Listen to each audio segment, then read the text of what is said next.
On our last podcast, we talked about the challenges of responding to an attack in large outdoor venues with large numbers of people.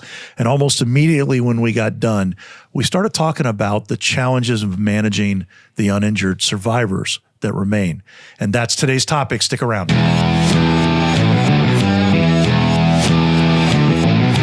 Welcome to the Active Shooter Incident Management Podcast. My name is Bill Godfrey, your podcast host. I am rejoined by my same three instructors from the National Center of Integrated Emergency Response as we had on the last podcast.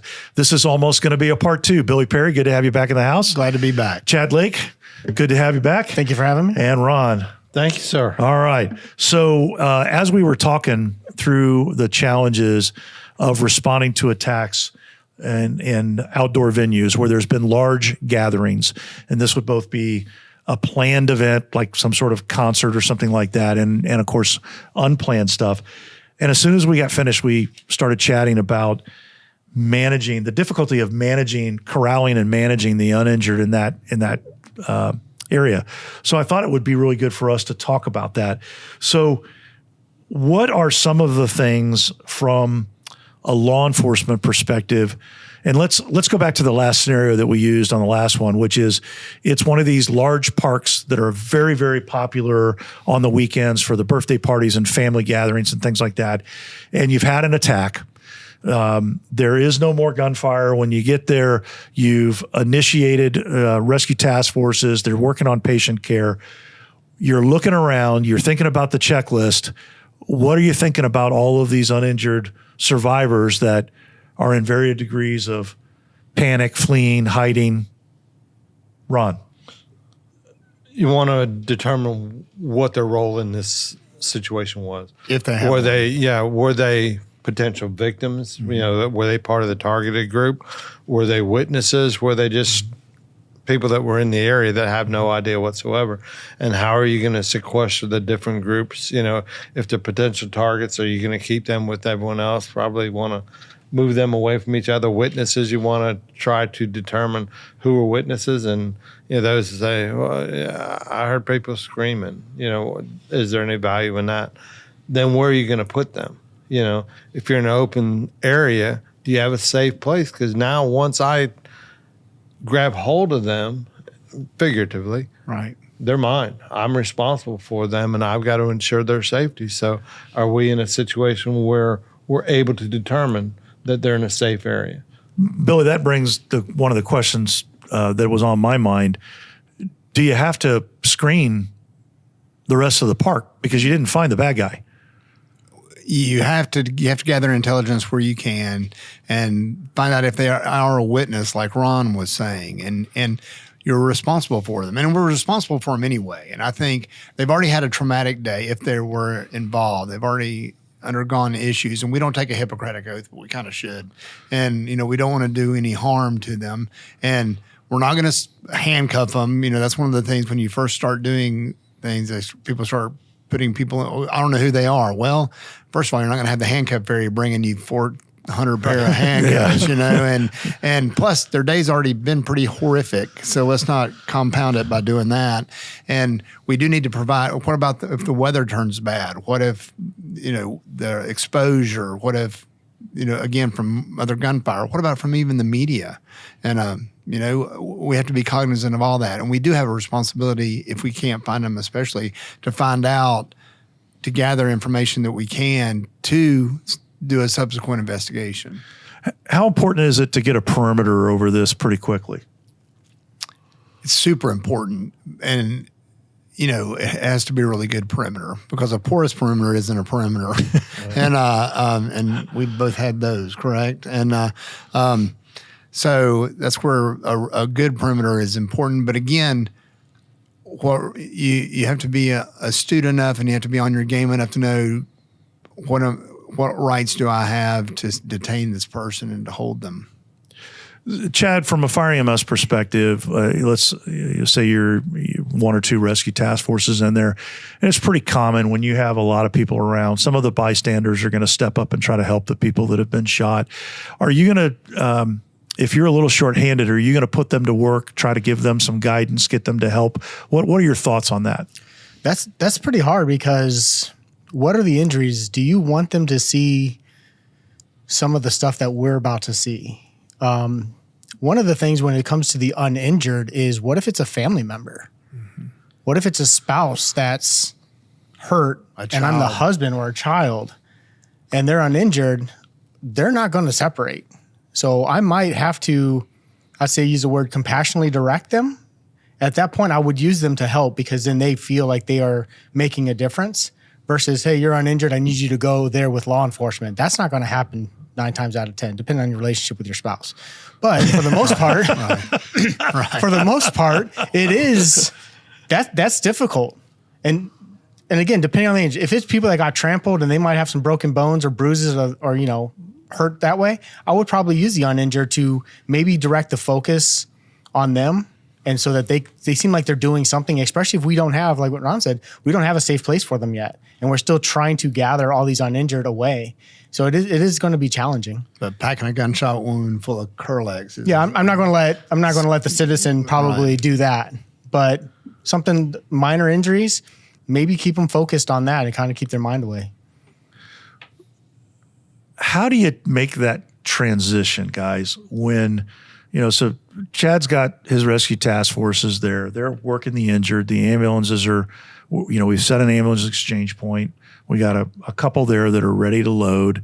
There's a handful of bystanders that are assisting and being helpful.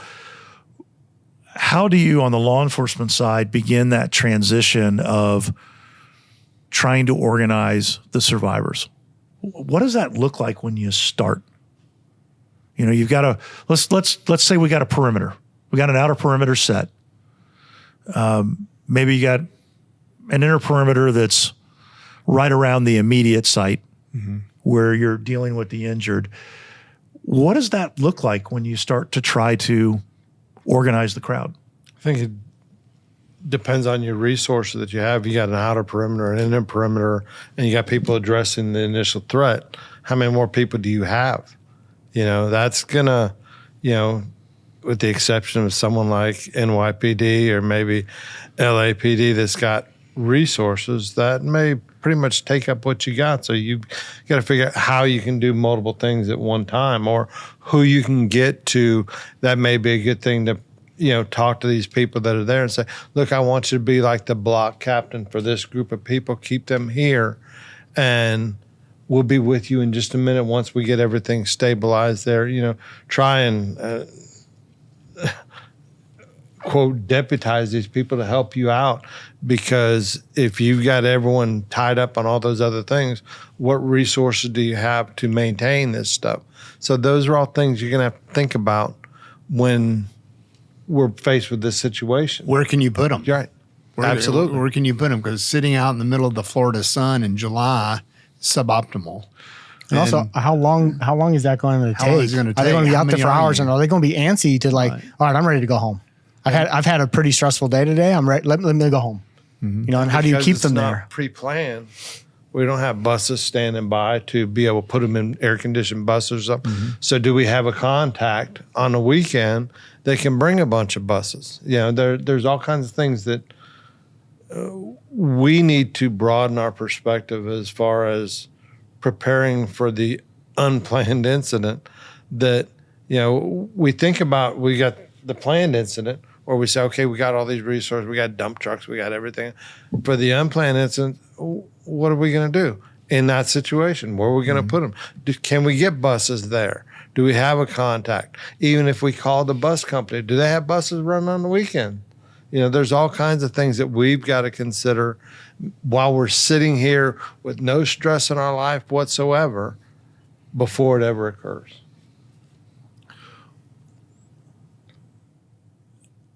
I'm not sure. Let me ask the question again this way. Billy, I'm going to put you on the spot. So okay. You got RTF work is going on. Right. You got your inner and outer perimeter. There's enough guys around the immediate inner to control the rescue area that's going on. And that's underway. And there's people left that are freaked out. You know, it's a park, so it's fenced. There's only 1 or 2 ways in and out, and they're blocked. Nobody's leaving. How do you begin to talk to that crowd? How do you begin to decide what you're going to do with them? Well, that is a hard one. I think first, just talking to how big a crowd is it? Is the suspect in custody or down? Have we got that? If we do, it's pretty. I hate to say simple, but at that point, that's when we go into we've all had to talk with citizens thousands of times. Listen, I know your day's been terrible, and I'm super sorry about that. I can't fix that, but from here on out, you're going to be okay. We're gonna work on not having any more trauma today. Here, I need you to work with me, and here's what we're going to do, and give them an idea of what's about to happen, what's to be expected. You're going to have to talk to somebody to make sure to find out what you've seen, what you haven't seen. Just be frank with them. You can address them as a group and say the more we cooperate, the quicker we can be done. And like Chad said, get them out of here. So, but it's going to be a time-consuming issue. And a little stressful, I'm guessing. A lot of stressful. Yeah. For them. And especially if you don't have a suspect down or in custody, that makes this a little more challenging. Absolutely. Exponentially. Because we don't know where they are. And the investigative side is more urgent, so we can try to locate them and find out where they are if they're headed somewhere else to do something else.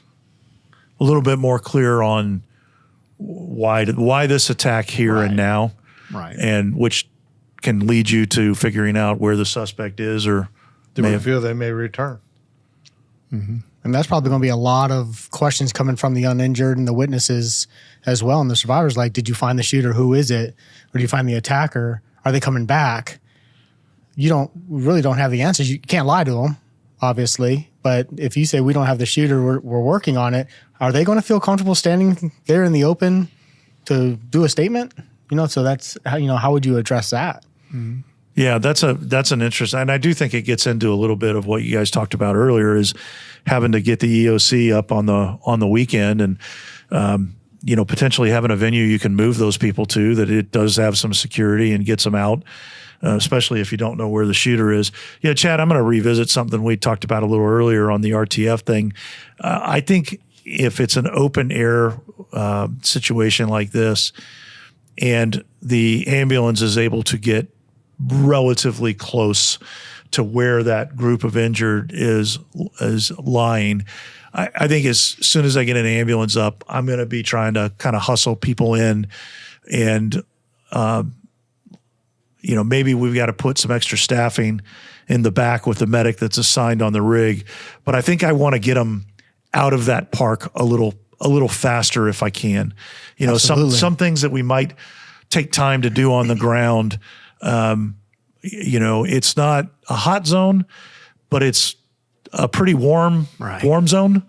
And I think in my mind, I'd be trying to get them into the ambulance a little more quickly, maybe even before I've done some of the key stabilizing treatment that we would normally do, assuming we've got the ambulances, assuming the ambulance has the staff to be able to handle the criticality of the patient, all those kinds of things. I mean, I don't want to shortcut that, but what's your thoughts on that? Are you factoring that into how you react when you're triaging and doing the medical care? Sure, because you're in that area of vulnerability, and how secure does that RTF team feel? Because again, what's the intel going on? Is the attacker still at large? Is the attacker down? Did they leave the scene? So you still have that sense of vulnerability. So, and maybe you don't feel super safe yet, even though it is a warm zone and you do have the resources there.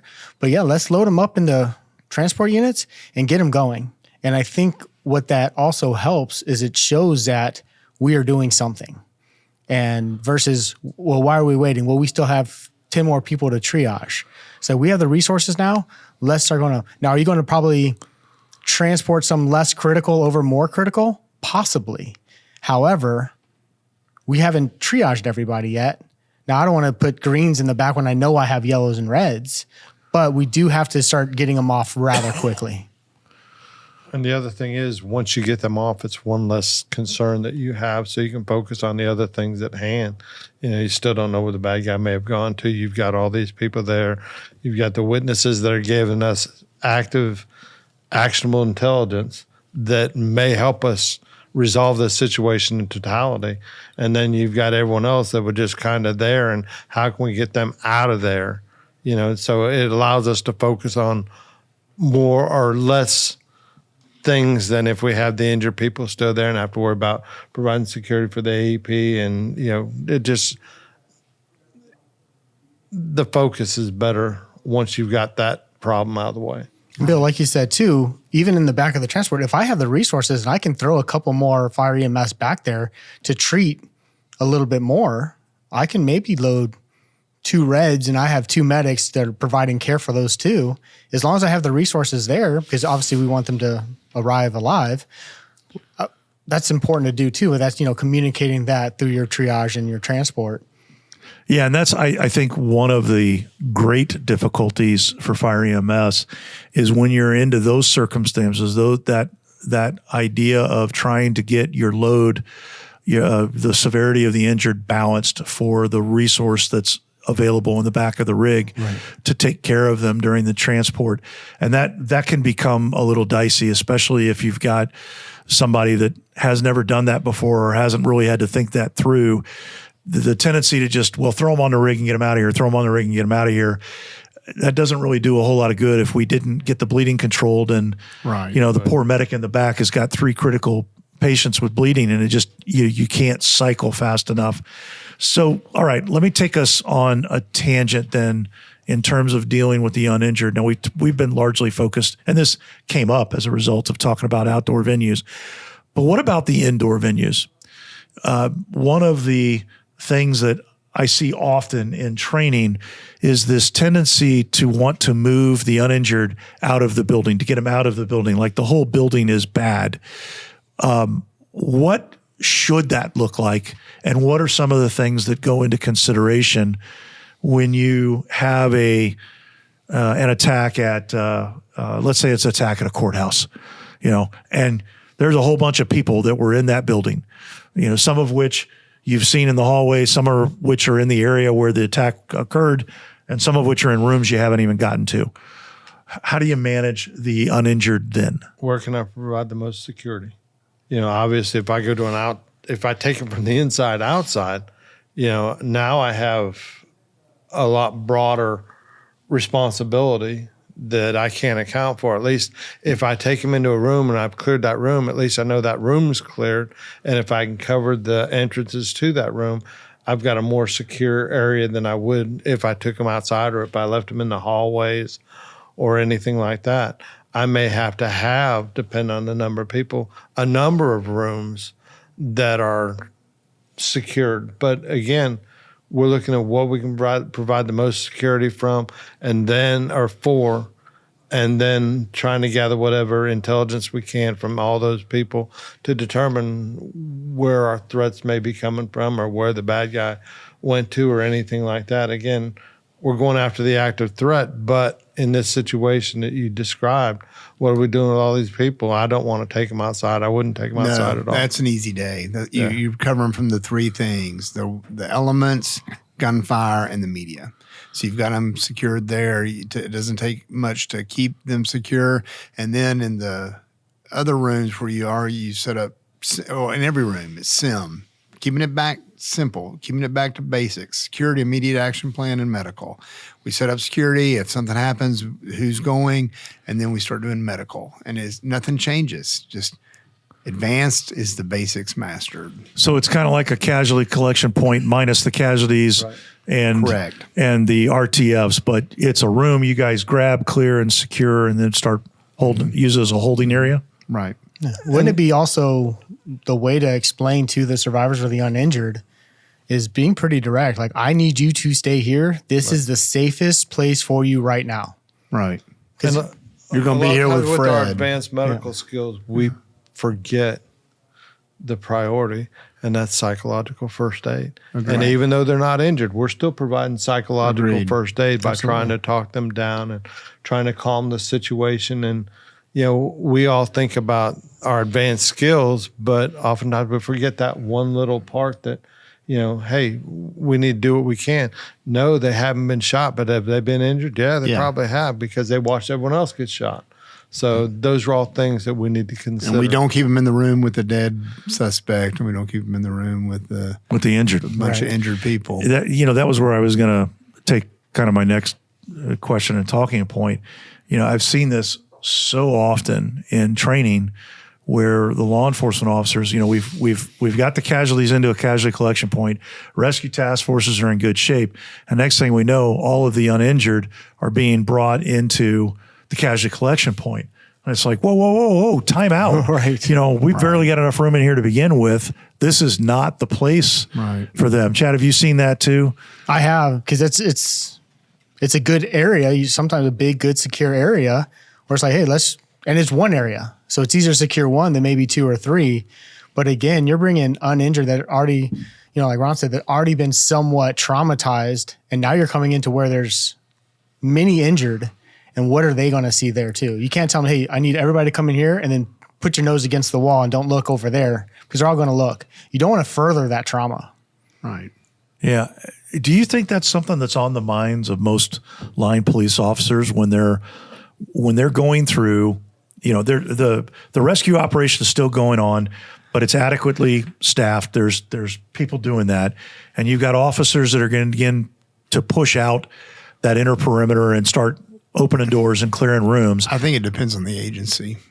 Tell me more. I think our agency was very focused on that, truthfully, and I'm proud of that and thankful for it. When I first started training, I had one of the instructors say they can get counseling later on. I don't care about that. I'm like, that's horrible. I mean, I don't want to exacerbate a problem. I'm all about taking down the bad guy, but I don't want to exacerbate the problem. And like Chad's saying, I'm not going to put somebody who is a survivor, put your nose against the wall, because again, their day has been horrible. Right. I want to make it better. And our department actually has moved into a more compassionate level of that. Now, are you going to have people that don't? Obviously, and they're operating on the Peter principle as well. The officer that's there responding, I mean, he's overwhelmed, or she, and they're doing the best they can, but it's not going to be perfect. But I think it is something that we've strived to